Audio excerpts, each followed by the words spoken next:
하나님의 교회에서 제일 열심히 일하는 그 방해꾼 누군 줄 아십니까? 제가 종종 우리 성도님들에게 말씀드리는데 마귀입니다. 마귀가 하나님의 교회에서 제일 열심히 일합니다. 하나님의 백성들이 제일 열심히 일을 해야 되는데 마귀가 제일 열심히 일을 합니다. 왜냐하면요, 이제 예수님께서 재림에 오시면 자신은 지옥 불구덩이 속으로 끌려가기 때문에 생명 걸고 열심히 일해가지고 자기 세력을 불려서 하나님께 대적해 보려고 하는 그런 존재이기 때문에 그렇습니다. 그래서 마귀는 시험에 들게 될 자가 있으면 절대로 그 사람 놓치지 않고 시험을 합니다. 하지 않는 직분자들이 있으면 놓치지 않고 그 사람으로 하여금 기도하지 못하게 만들어버리고, 또 신앙생활 제대로 못하고 또 불평하고 있는 이런 성도들을 이용해가지고 그 불평을 이용해서 성도들로 하여금 병이 들게 만들어버리기도 합니다. 이런 사실을 우리 성도님들이 마음속에 가지고 있어야 됩니다. 마태복음 24장 24절에 보면 마귀는 택한 백성이라도 시험하여 넘어뜨리려고 하고 있다는 것을 우리에게 보여주고 있습니다. 거짓 그리스도들과 거짓 선지자들이 말세에는 많이 일어난다고 말씀하고 있고, 큰 표적과 기사도 보이어서 할 수만 있는 대로 택하신 자들도 미혹해서 넘어뜨려 버리려고 하는 이런 시대에 살고 있습니다. 사랑하는 성도 여러분, 교회 부흥을 가로막기 위하여서 하나님의 교회에서 마귀가 제일 많이 공격하는 그 자가 누군 줄 아십니까? 누구겠습니까? 담임 목사님입니다. 마귀는 담임 목사 한 사람 칵 무너뜨리면 온 교회가 술렁술렁거리게 되십니다. 그러므로 성도 여러분들께서는 담임 목회자를 위해서 무엇보다도 많이 기도해 주시기를 부탁드립니다. 마귀가요, 목회자를 또 흔들다 안 되면 그때부터 마귀가 누구를 흔들기 시작하는 줄 아십니까? 그때부터는 부교육자와 장로님들을 막 흔듭니다. 공격하고 흔들어대는데도 잘 안 되면 그때부터 또 마귀가 누구를 흔들기 시작하는 줄 아십니까? 바로 직분자들을 좀 흔들려라 하고 흔들어 버립니다. 사도행전의 역사가 그것을 보여줍니다. 사도행전 3장에서 5장에 보면요, 마귀가 대제사장들과 사두개인들을 통해서 먼저 사도들을 막 흔들어댑니다. 아무리 공격하고 흔들어대도 사도들이 꿈쩍도 하지 않으니까 초대교회 집사 가운데 서대반을 흔들어서, 헌신적인 사람을 흔들어버려서 서대반도 흔들리지 않으니까 최초의 순교자로서 그 자신의 생명을 바치는 참 거룩한 일들을 하게 되집니다. 마귀가 초대교회를 흔들어서 또 안 되니까 또 직분자를 흔들었는데 그 가운데 한 사람을 흔들었습니다. 그 사람이 바로 이단자였던 니골라라는 이단자입니다. 오늘 본문의 초대교회 7집사 중에 마지막에 기록되어 있는 사람입니다. 마귀가 목회자를 흔들어도 안 되고 꿈쩍도 하지 않으니까 나중에는 그 초대교회 집사 중에 한 사람 니골라 집사를 선택해가지고 이단 사상을 갖게 해서 넘어뜨려 버렸습니다. 마귀는 흔들어서 넘어진 사람들을 자기 종으로 부리게 되어집니다. 성도 여러분, 우리 양옆으로 보면서 얘기하십니다. 흔들리지 맙시다. 흔들리지 맙시다. 이번엔 좀 깁니다. 잘 기억하시고, 혹시 제가 흔들리거든. 왜 안 따라합니까? 혹시 제가 흔들리거든. 양옆으로 보시면서 하세요. 혹시 제가 흔들리거든, 나를 꼭 붙들어 주십시오. 그렇게 하시길 바랍니다. 사랑하는 성도 여러분, 우리는 마귀의 공격을 가소평가해서는 안 됩니다. 마귀는 목회자를 흔들다 안 되면 목회자가 꿈쩍도 안 하고 흔들어 봐라, 내가 흔들리나. 그러면 아이고 항복하고 그 다음에는 직분자가 될 그런 분들은 직분자들을 막 흔들어 댑니다. 그래도 이 직분자들이 흔들리지 않아야 되는데 흔들려 버리면 곤란합니다. 나는 우리 교회 직분자들이 마귀의 공격을 능히 감당해내고 목회자를 도와서 하나님의 교회를 든든히 세우는 그런 직분자들이 되시기를 주님의 이름으로 축복합니다. 오늘 우리 본문에 보니까 사도행전 6장에 보니까 사도들이 6장 6절에 보시면 사도들 앞에 7 집사를 세우니까 사도들이 기도하고 그들에게 안수하고 난 다음에 7절에는 그 직분자들을 세우고 난 이후에 나타나는 현상을 기록을 해주고 있습니다. 우리 7절 다 같이 시작. 하나님의 말씀이 점점 왕성하여 예루살렘에 있는 제자의 수가 더 심히 많아지고 허다한 제사장의 무리도 이 도에 복종하니라. 아멘. 이 숫자가 더 많아지는데 허다한 제사장의 무리까지도 이 도에 복종했다. 예수 믿는 사람이 되어졌다 하는 거. 제사장은 유대교에서 아주 대표적인 사람들인데 이 사람들까지도 변화되었다 하는 것입니다. 이렇게 하나님의 교회를 든든히 세우고 오늘 우리 대한교회를 부흥하는 교회로 세워갈 수 있도록 하기 위해서는 우리 직분자들에게는 세 가지가 있어야 됩니다. 따라하십시다. 성령 충만, 믿음 충만, 그 다음에 마지막 은혜 충만. 성령 충만, 믿음 충만, 은혜 충만한 성도들이 되시기를 주의 이름으로 축원합니다. 먼저 성령 충만을 위해서 노력하자 하는 것에서 말씀을 드리고 싶습니다. 첫 번째로 우리 성령 충만을 위하여 노력하십시다.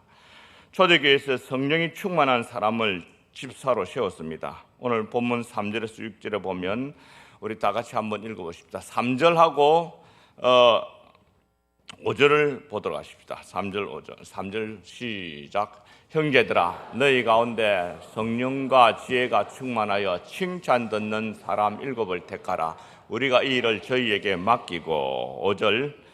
모든 무리가 이 말을 기뻐하며 믿음과 성령이 충만한 사람 스데반과 또 빌립과 보르고로와 니가노로와 디몬과 바메나와 유대교에 입교한 안디옥 사람 니골라를 택하여 그들에게 안수했다라고 기록되어 있습니다. 초대교회 집사를 세울 때에 성령이 충만한 사람을 세웠습니다. 왜 사도들이 예루살렘 성도들에게 성령이 충만한 직분자를 세워달라고 그렇게 부탁을 했을까요? 그리고 그 사람을 선택해달라고 부탁했을까요? 그 이유는 따릅시다. 교회는 영적인 기관이기 때문에 인간적인 방법보다 인간적인 지혜로 이 교회를 섬기기보다도 성령님의 통제를 받고 있는 이런 사람들이 섬겨야 될 줄 믿습니다. 그래서 하나님의 교회의 직분자들은 하나님의 영, 성령으로 충만해야 됩니다. 그래야 하나님의 교회가 직분자들을 통해서 든든히 서가게 되는 것입니다. 오늘 본문에 보니까 믿는 사람들이 더 심히 많아지고라고 했습니다. 하나님의 교회의 직분자들이 성령 충만하면 이와 같은 역사가 우리 대한교회도 일어나게 되어질 줄 믿습니다. 사도 바울은 하나님의 일꾼들은 성령으로 봉사해야 된다 그렇게 말씀을 하고 있습니다. 빌립보서 3장 3절이 이 사실을 보여줍니다. 이 빌립보서 3장 3절 우리 같이 한번 같이 읽어보십시다. 시작. 하나님의 성령으로 봉사하며 그리스도 예수로 자랑하고 육체를 신뢰하지 아니하는 우리가 곧 할례파라. 하나님의 성령으로 봉사하자라고 했습니다. 주님의 일을 할 때 성령님이 주시는 일이 아니면 제대로 봉사하기 힘듭니다. 어떨 때는 자기 힘으로 또는 자기 열심으로 일을 하다가도 계속해서 이 헌신의 삶을 살아가기 위해서는요, 성령님께서 우리 삶을 붙들어 주지 않으면 감당이 어렵습니다. 그래서 오늘 이 시간에 우리 큰 부담감을 가지도록 하십시다. 하나님 매일매일 내게 성령 충만을 주옵소서. 이 기도가 또 이런 바람이 나의 바람이 되기를 원하고 우리 성도 여러분들의 특별히 직분자 여러분들의 바람이 되기를 주님의 이름으로 축복합니다. 직분자들이 성령으로 충만하게 되어야 됩니다. 성령으로 봉사하다가 나중에는 교만해지면 성령님을 의지하지 않고 자기 힘으로 봉사하기 시작하면서 점점 신앙이 변질되어 버리는 경우가 종종 있습니다. 우리가 성령 충만하되 한때만 성령 충만해서는 안 됩니다. 성령 충만은 계속해야 됩니다. 아멘. 계속된 성령 충만이 있어야 주님의 일을 계속해서 해갈 수가 있습니다. 초대교회 7 집사를 선출할 때 니골라라는 사람도 처음에는 성령 충만했습니다. 그러나 이 사람이 나중에 계속해서 성령 충만하지 못하니까 이단이 되어버린 것을 보게 되집니다. 그래서 주님의 일을 할 때 계속적인 성령 충만이 여러분들의 삶 속에 계속해서 일어나게 되기를 주의 이름으로 축원합니다. 그래서 성령 충만 받아서 주님의 일을 할 수 있도록 해야 됩니다. 계속해서 성령 충만을 받기 위해서는 다른 길이 없습니다. 오직 두 가지 길밖에 없습니다. 따라합시다. 말씀 통하여 성령 충만을 받도록 하자. 기도를 통해서 성령 충만 받도록 하자. 사도행전 10장에 볼 것 같으면 사도 베드로가 이 고넬료 가정에서 하나님의 말씀을 전가할 때 이 말을 할 때에 성령이 모인 모든 무리에게 내려오시니라고 했습니다. 말씀을 들을 때 성령께서 여러분들이 심령 속에 역사하고 계신다는 것을 잊지 마시기를 바랍니다. 그래서 말씀 듣기를 게을리하는 사람 성령 충만하지 못합니다. 우리 교회가 올해 표어가 무엇입니까? 말씀과 기도로 가는 그런 교회가 되어야 안 되겠습니까? 그래서 말씀 충만한 여러분들이 되기를 주의 이름으로 축원합니다. 주의 종들이 이곳에서 말씀을 전가할 때마다 여러분들의 심령이 활짝 열려지는, 그래서 성령 충만 받게 되지는 역사가 이 시간에 이 자리에 뿐만 아니라 모일 때마다 말씀이 전거될 때마다 나타나게 되기를 주님의 이름으로 축복합니다. 그리고 또 무엇보다도 기도해야 됩니다. 하나님 앞에 기도를 계속 해야 됩니다. 그래야 성령 충만하게 되어집니다. 이 니골라라는 사람에 대한 공부를 하면서 제가 참 놀라운 것을 발견하게 되는데, 비슷한 일들이 한국 교회사에도 있었습니다. 박태선 장로라는 분이 있었는데 그 양반도 처음에는 성령 충만한 분이었다, 그렇게 말을 합니다. 그러나 나중에 많은 성도들이 따라다니자 성도들이 목사님들보다 자신을 더 따르는 것을 보고 그때부터 점점 마음이 이상해지면서 그 사람이 성령 충만하게 된 것이 아니라 교만이 충만해졌습니다. 그래서 나중에 타락해서 이단자가 되었는데, 자기가 예수다, 예수는 내 동생이다, 또 내가 하나님이다 라고 하는 이런 천부교, 하늘 하나님이다, 하늘 아버지다, 이런 식으로 계속해서 자기가 변질되어 가는 것을 보게 되십니다. 그러므로 성도 여러분 따라합시다. 주님의 교회는 성령 충만 받아 겸손하게 섬기자, 이런 성도들이 되어야 될 줄 믿습니다. 우리 교회 모든 성도님들, 특별히 직분자들은 더욱더 성령 충만한 사람이 되어져야 될 줄 믿습니다. 교회 봉사할 때 어려운 일 참 많습니다. 그럴 때마다 우리 어떻게 해야 되겠습니까? 도망치지 말고 어려울 때마다 주님 붙들고 기도하면서, 주여 이 어려울 때 주님께서 도와주십시오, 그렇게 기도하면 주님께서 성령 충만케 하셔서 그 어려움을 헤쳐나갈 수 있도록 은혜를 베풀어 주실 줄 믿습니다. 초대교회도 그와 같은 역사가 있었습니다. 사도행전 24장 29절에서 31절에 보면 사도들과 이 제자들이 다 모여서 기도하는 겁니다. 주여 이제도 저희들의 위협함을 굽어보시옵고 또 종들로 하여금 담대히 하나님의 말씀을 전할 수 있도록 해주시고 또 손을 내밀어 병을 낫게 하시고 표적과 기사가 거룩한 종 예수의 이름으로 이루어지게 해달라고 그렇게 다 하고 난 다음에 31절에 보면 따라하십시다. 빌기를 다음에 모인 곳이 진동하더니 무리가 다 성령이 충만하여 담대히 하나님의 말씀을 전하니라. 어려움이 있으면 주저앉는 것이 교회가 아닙니다. 어려우면 기도를 통해서 헤쳐나가야 되는 것이 교회인 줄 믿습니다. 그리고 교회가 어려울 때일수록 주님 앞에 더 엎드리게 되지면 그때 다른 누구보다도 더 큰 힘을, 그 상황을 헤쳐나갈 수 있도록 하나님께서 힘을 주십니다. 그 힘을 주실 때 기도를 통해서 주실 줄 믿습니다. 특별히 직분자들은 어려울 때는 다른 사람들은 못 나올지 몰라도 직분자들은 주님 전에 나와서 주여 이 어려운 때를 이겨나갈 수 있도록 도와주십시오. 기도하여서 문제를 해결해 가는데 앞장서는 주님의 종들이 되시기를 주의 이름으로 축원합니다. 직분자들이 주님의 교회를 섬길 때 성령 충만하지 아니하면 주님 교회 제대로 섬기지 못하고 힘들어서 못하겠다 이렇게 합니다. 사랑하는 여러분, 기도를 통해서 성령의 충만함을 계속해서 공급받아서 천사가 흠모할 만한 아름다운 인생을 살고 그 인생에 내 인생 다 마쳐서 주님 앞에 설 때 잘했다 칭찬받는 그런 종들이 되어야 안 되겠습니까? 아멘. 두 번째로 직분자들이 어떤 직분자가 되어야 되느냐면 같이 읽어보십시다. 믿음이 충만한 직분자가 되십시오.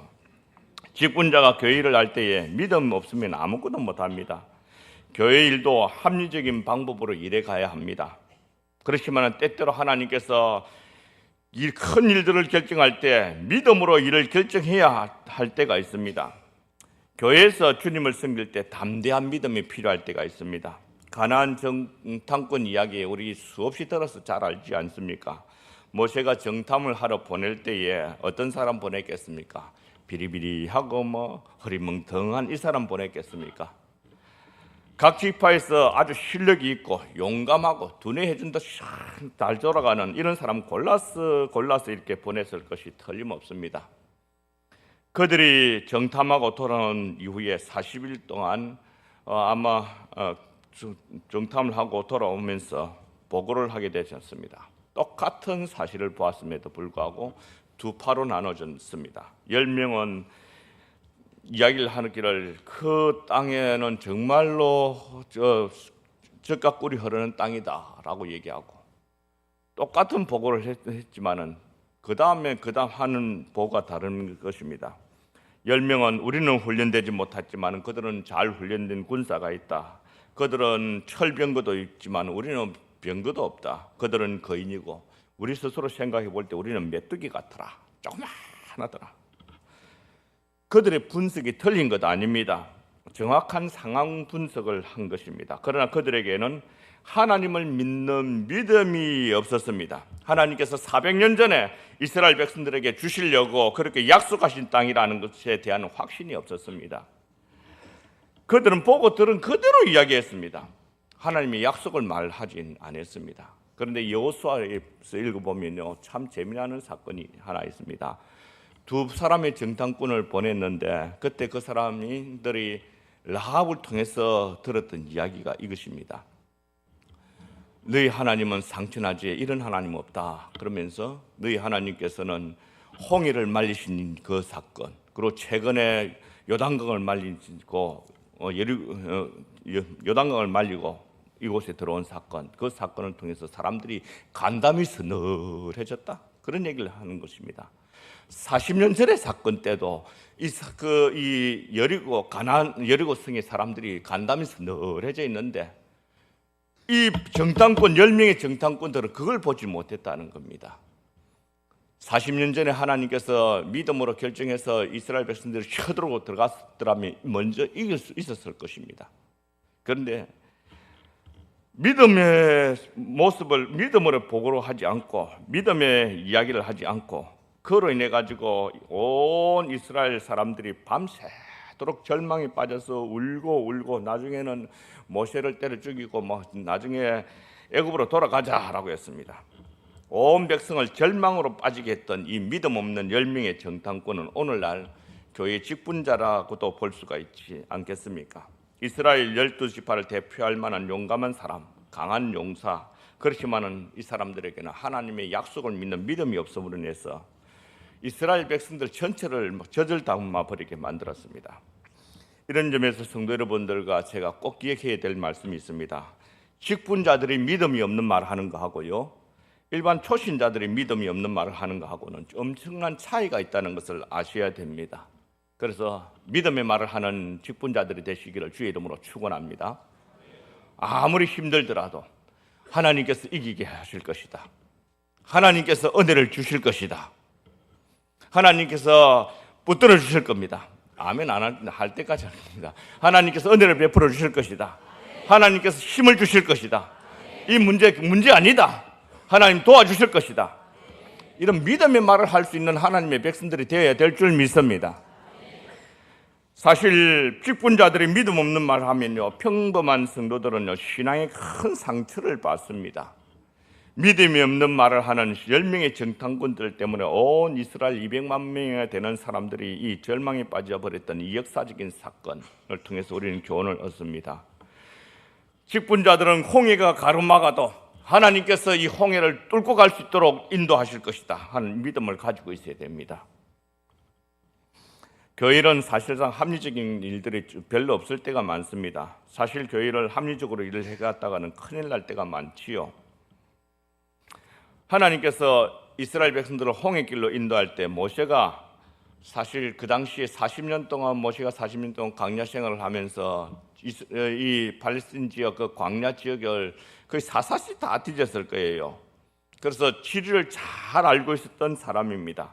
그리고 학자들에 의하면 모세가 그 당시에 전술가로 평가를 하고 있었습니다. 이런 점에서 볼 때 그 모세가 이스라엘 백성들 데리고 홍해길로 간다는 거, 그 몰살당한다는 것을 모세가 몰랐을까요? 그런데 하나님께서 모세로 하여금 그쪽 길로 인도를 하셨습니다. 하나님께서 가라고 하시니까 그것으로 인도함을 받아서 갔지요. 하나님의 종들은 때때로는 합리적인 방법으로 여러분들을 인도하지 않을 때가 종종 있을 수 있습니다. 어떨 때는 보면요, 교회가 천국으로 가는 길, 예수 믿으면 천국 간다는데 천국이 눈에 보입니까?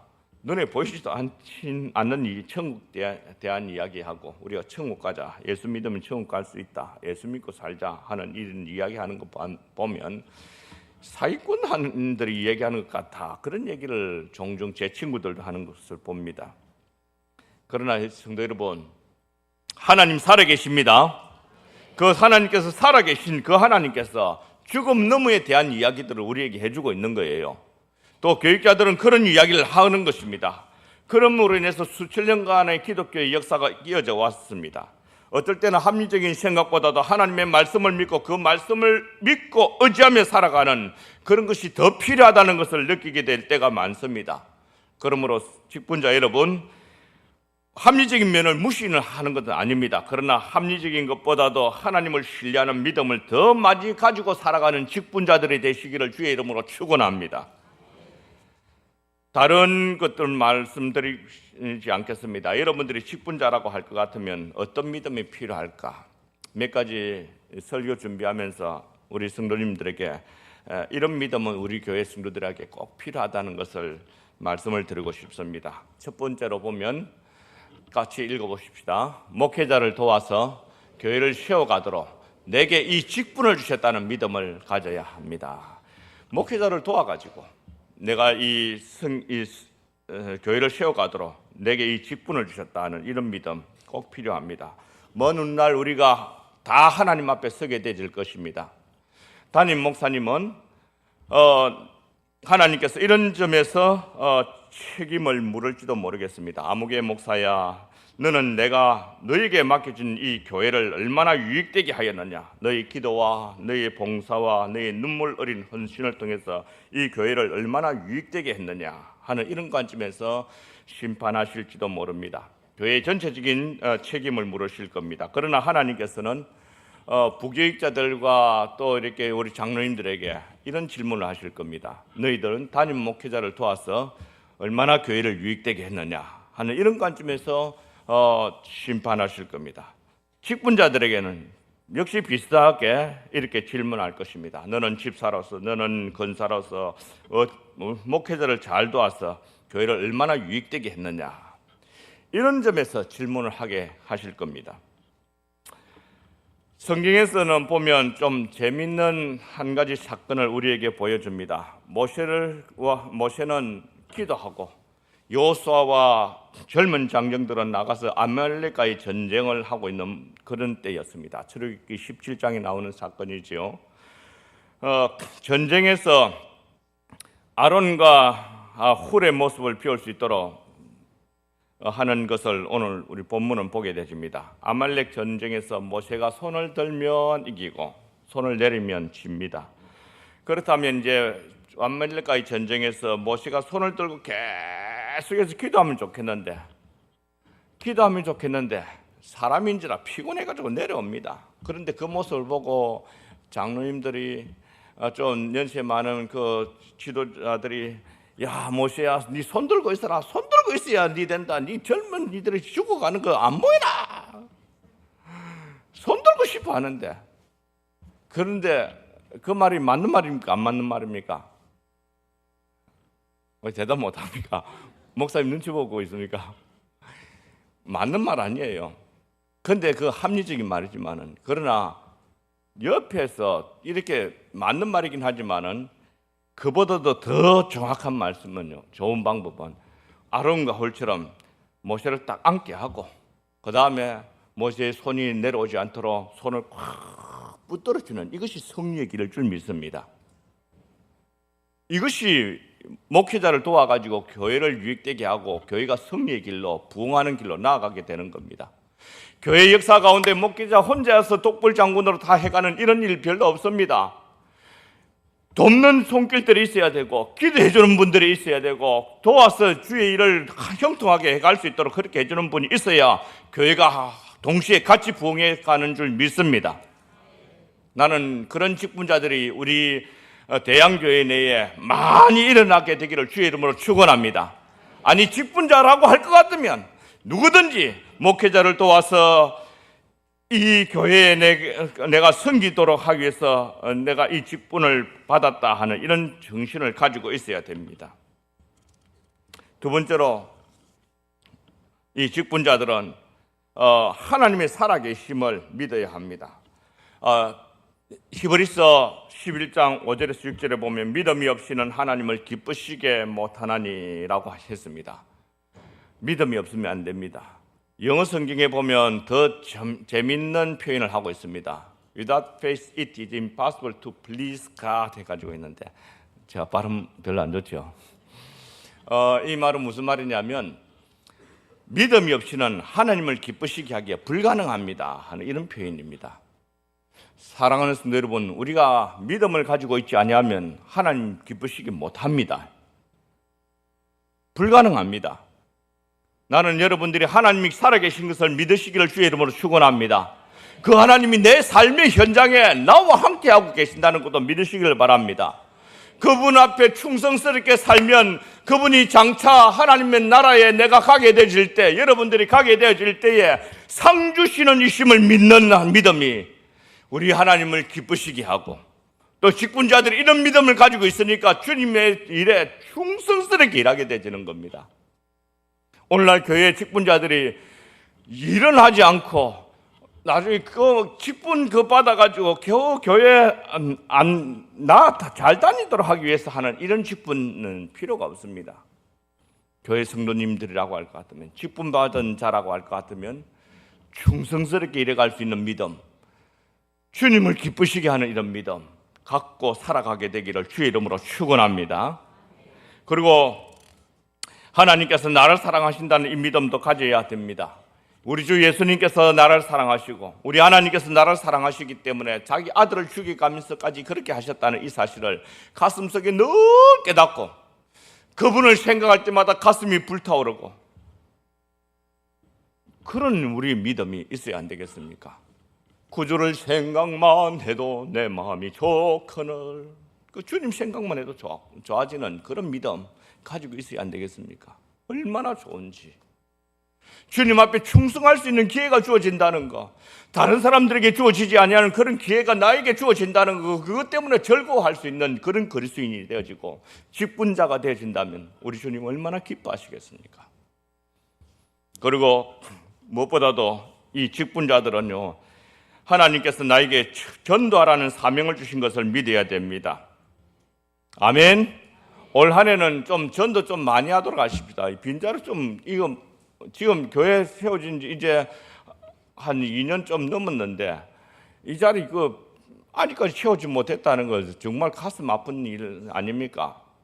우리 목사님 이 얘기는 잘 못하고요. 제가 우리 성도님들한테 좀 책망 좀 하듯이 좀 말씀드릴게요. 좀 전도 좀 합시다. 전도 좀 합시다. 이 자리 좀 채우라고 주님께서 이 자리 주시는 것 아닙니까? 제가 우리 성도님들에게 한 가지 도전합니다. 교회 한순간에 절단나게 하는 방법이 뭔 줄 압니까? 마귀가 그걸 잘 알고 있습니다. 한 세대만요 전도 안 하고 탁 멈춰버리고 한 세대만 제대로 교육 안 시키면 교회 그 다음 세대는 확 절단나버립니다. 요수아가 가나안 땅에 들어가서 한 세대 사람들이 하나님을 알지 못하던 그런 세대가 발생하게 되었는데, 하나님 알지 못하는 그 세대 교육 제대로 안 시키고 하나님 제대로 잘 섬기지 않는 그런 한 세대를 만들어 놓으니까 그 다음 세대 사사시대 어지러운 시대가 되어버렸습니다. 다음 세대를 위해서 할 수 있는 대로 젊은이들에게 말씀 전하고 또 우리 성도님들이 또 젊은이들을 데려오고 또 우리 동시대에 살아가는 사람들을 데리고 와서 주님의 전을 채우는 그런 거룩한 일들을 다른 사람들에게 맡긴 것이 아니라 저와 여러분들에게 맡겨주신 일인 줄 믿습니다. 이건 주님께서 주신 직분자에게 주신 큰 은혜인 줄 믿습니다. 진짜 직분자들은 이런 복음 전하는 자가 되어야 됩니다. 마지막으로 교회가 직분자들에게 정말 필요한 것이 무엇이냐면 은혜가 충만한 직분자가 되어야 됩니다. 본문에는 나타나지 않지만은 대왕교회를 세워갈 직분자들은 은혜가 충만한 사람이 되었으면 하는 점에서 이 말씀을 드립니다. 은혜라 하는 것은 무엇입니까? 그것은 갚을래야 갚을 수 없는 너무너무 큰 하나님의 사랑을 의미합니다. 은혜의 사람은 그 큰 하나님의 사랑을 이미 가슴속에 깊숙이 깨닫고 있는 사람입니다. 저는 이제 종종 우리 한 목사님으로부터 계속해서 칼럼을 받고 있는데 이항규 목사님이라는 분이십니다. 그분이 칼럼을 쓴 것을 제가 읽어보았는데요. 어느 한 전도사가 소록도를 방문해서 그곳에 한센시 병원 환자들과 함께 예배를 드리는 일이 있었습니다. 예배를 드릴 때 통성기도하는 시간을 가지고 있었는데 옆에서 한 형제가 통곡을 하면서 톡한 그 충청도 사투리로 기도를 하고 있습니다. 그런데 그 사람 보니까 이 눈이 한쪽에 휑 갔고 코와 귀가 이렇게 막 다 뭉그러져 버리고 손가락은 이렇게 또 뭉그러져 갖고 마디가 한 마디밖에 없는 그런 그야말로 팔밖에 없는 그런 상태입니다. 그런데 입은 돌아간 상태고 뭉퉁한 두 팔뚝으로 가지고 저 예배당 바닥을 쿵 치면서 하는 말이 하나님의 은혜를 어찌 다 갚느냐고, 하나님의 은혜를 어찌하면 더 갚을 수 있겠느냐고 울면서 그렇게 기도하는 이 모습을 봤습니다. 그래서 그 전도사님이 충격을 받아가지고 그 문둥병자, 그 한센시 병을 앓고 있는 그 사람을 붙들고 함께 통곡하면서 같이 기도했습니다. 기도하다가 예배를 다 마치고 난 다음에 너무 감동을 받아서 그분을 그 한센시 병을 앓고 이제 음성 환자가 되는 그분한테 얘기를 했습니다. 형제여, 도대체 얼마나 큰 은혜를 받으셨길래 그렇게 눈물로 간절히 기도하십니까? 라고 질문했다고 합니다. 그러자 그 형제가 말하기를 제가 병들고 난 이후에 제일 먼저 7년 동안 연애하면서 결혼했던 아내가 나를 버렸고 또 형제들도 나를 버렸고 나중에는 저를 보고 눈물 짓던 부모님까지도 저를 버렸지만 그래서 제가 죽으려고 막 자살하려고 했는데 그때 하나님이 저를 만나 주셨습니다. 하나님께서는 찬송할 때마다 저를 반겨주셨고 성경을 펼치면서 읽을 때마다 저를 위로하시는 것 같고 또 말씀을 들을 때마다 저에게 용기와 희망을 주셨고 저를 사랑하신다는 그 말씀을 들을 때마다 제 속에 은혜가 넘치게 됐는데 이 하나님의 은혜를 내가 어떻게 다 갚을 수가 있겠습니까? 그 고백을 들으면서 전도사님이 이 사람 참 이 하나님의 은혜가 얼마나 컸으면 이럴까? 참 자기를 버리고 갔던 그 아내, 부모, 형제간들 보면 그렇게 미울 것인데 하나님의 은혜가 이 사람, 이 한센시 병자의 모든 것들을 다 아름답게 성화시켜가는 것을 보고 정말 감동을 받았다는 겁니다. 사랑하는 성도 여러분, 하나님의 교회의 그 직분자들은 은혜를 깨닫는 사람이 되기를 주의 이름으로 축원합니다. 하나님의 은혜를 깊이 깨닫게 되어지면요, 다른 사람들을 대할 때도 은혜라는 잣대를 가지고 대하게 되어집니다. 사실 은혜를 깨닫지 못하면요, 은혜를 가지고 사람을 평가하기보다도 율법이란 잣대를 대면서 저건 저래서 안 돼, 이건 이 사람 이래서 안 돼 하고 자꾸 판단하면서 편견을 갖게 되어집니다. 그러므로 성도 여러분, 우리는 은혜 받은 사람으로서 살게 되기를 주의 이름으로 축원합니다. 특별히 직분자들은 은혜가 충만한 사람이 되어져야 합니다. 은혜와 관련되어서 성경은 뭐라고 얘기하고 있습니까? 디모데후서 2장 1절에 보면 이런 말씀을 주고 있습니다. 따라하십시다. 은혜 속에서 강하라. 우리 2장 1절 같이 한번 읽어보십시다. 시작. 내 아들아 은혜 속에서 강하고 직분자가 되신 이 디모데에게 하나님께서 주신 말씀입니다. 사도 바울을 통해서 내 아들아 내가 그리스도 예수 안에 있는 은혜 속에서 강해라. 은혜 속에서 강해라 하는 말은 늘 은혜를 보는 삶을 살아라는 뜻입니다. 사람들은 은혜가 있어야 됩니다. 은혜가 없이 살면요 자신도 피곤하고 남도 피곤하게 만들어버립니다. 갈라디아서 5장 4절에 보면 사람을 대할 때 율법으로 대하는 자들은 은혜가 떨어진 자다 그렇게 얘기를 하고 있습니다. 율법 안에서 의롭다함을 얻으려 하는 너희는 그리스도에게서 떨어지고 은혜에서 떨어진 자로다 라고 했습니다. 디모데후서 4장 22절에 보면 은혜가 너희와 항상 함께 있을지어다 축복하는 사도 바울의 모습을 보게 되십니다. 안디옥 교회가 세워졌습니다. 예루살렘 교회에서는 목회자로서 바나바를 파송을 했습니다. 그래서 바나바를 파송하고 바나바 교회를 방문하고 난 다음에 안디옥에서 바나바가 그 교회를 보면서 어떤 생각을 가지고 있느냐면 사도행전 11장 23절에 보면 저가 하나님의 은혜를 보고 기뻐하였다라고 했습니다. 사랑하는 성도 여러분, 개척하는 교회에 무슨 은혜로운 일이 있을 수 있겠습니까? 그러나 바나바는 이 척박한 이방인 땅에도 하나님께서 은혜를 베풀어서 이곳에 교회가 서게 하셨다 하는 것을 보시고는 그곳에서 하나님이 은혜가 임한 것을 보고 기뻐했다라고 했습니다. 아주 작은 일에도 은혜를 보는 영적인 눈이 열려지기를 주의 이름으로 축원합니다. 직분자들은 바로 그렇게 은혜를 보는 눈을 가지고 있어야 됩니다. 이곳에서도 하나님 은혜가 있구나. 두 번째로 은혜와 관련해서 성경의 교훈은 무엇이라고 얘기하고 있습니까?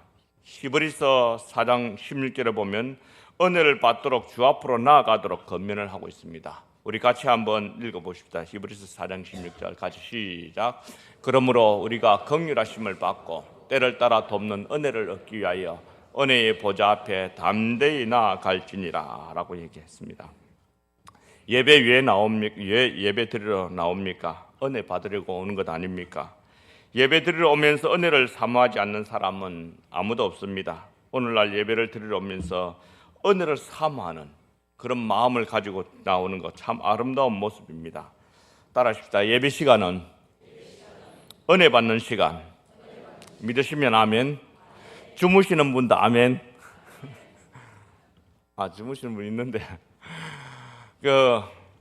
사실 이 시간을 사모하면서도 이 사모하면서 정말 즐거워해야 됩니다. 그리고 집사 되시는 분들도 이 예배 드리러 나오면서 이 시간이 정말 나에게 하나님께서 은혜를 주시려고 하고 계신다 하는 이 사실을 늘 기억하고요.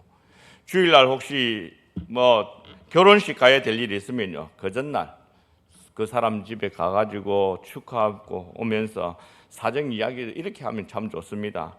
자네 축하하네, 결혼 축하하는 거 축하하네. 그리고 내가 내일 정말 중요한 약속이 있어서 내일 못 오고 대신 오늘 왔네. 그러면서 딱 주고 정말 중요한 약속, 예배드려 나오는 약속 있잖아요. 주님 앞에 나와서 은혜 받고. 이게 얼마나 좋습니까? 왜 기도하러 나오십니까? 은혜 받고자 나오는 것 아닙니까? 그래서 오늘 본문에 나타나는 히브리서에서 말하기를 때를 따라 돕는 은혜를 받기 위해서 은혜의 보좌 앞으로 담대히 기도하러 나오라고 말씀하고 있습니다. 세 번째로 은혜를 받아야 우리가 하나님을 기쁘게 섬길 수가 있다. 그렇게 히브리서 12장 28절에서 말하고 있습니다. 같이 한번 읽어보십시다. 시작.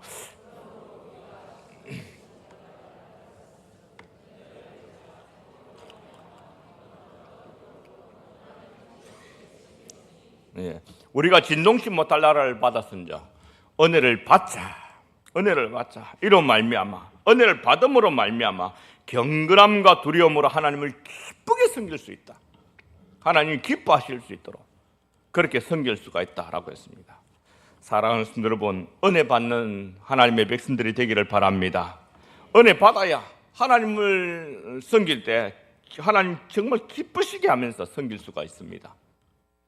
그리고 네 번째로 말씀의 은혜로 굳게 하면서 살아가야 합니다. 히브리서 13장 9절에 보면 같이 읽어보십시다. 여러 가지 다른 교훈에 끌리지 말라. 마음은 은혜로서 굳게 함이 아름답고 식물로서 할 것이 아니니 식물로 말미암아 행한 자는 유익을 얻지 못하느니라 라고 했습니다. 말씀의 은혜로 굳게 하는 것이 아름답다라고 했습니다. 어찌하든지 말씀을 통해서 은혜를 받아야 되겠다. 예배드리러 오시면서 말씀을 통해서 은혜를 받아야 되겠다 하는 이런 마음을 갖고 살아가도록 하십시다. 말씀의 결론을 맺겠습니다. 사랑하는 여러분, 특별히 우리 교회 직분자 되신 여러분, 우리가 주님의 교회를 섬기면서 살기 위해서 어떻게 해야 되겠습니까? 성령 충만해야 됩니다. 성령 충만하기 위해서는 어떻게 해야 되겠습니까? 말씀 듣기를 즐거워하고 기도하기를 즐거워해야 되지 않겠습니까? 믿음 충만하기 위해서는 어떻게 해야 되겠습니까? 믿음 충만하기 위해서는 우리가 하나님의 말씀을 들어야 됩니다. 말씀을 들을 때에 하나님께서 은혜를 주시고 말씀을 들을 때에 하나님께서 우리로 하여금 믿음을 충만케 하여 주십니다. 그리고 기도하면서 우리의 충만해진 우리의 믿음을 더욱더 단단하게 해갈 수가 있습니다.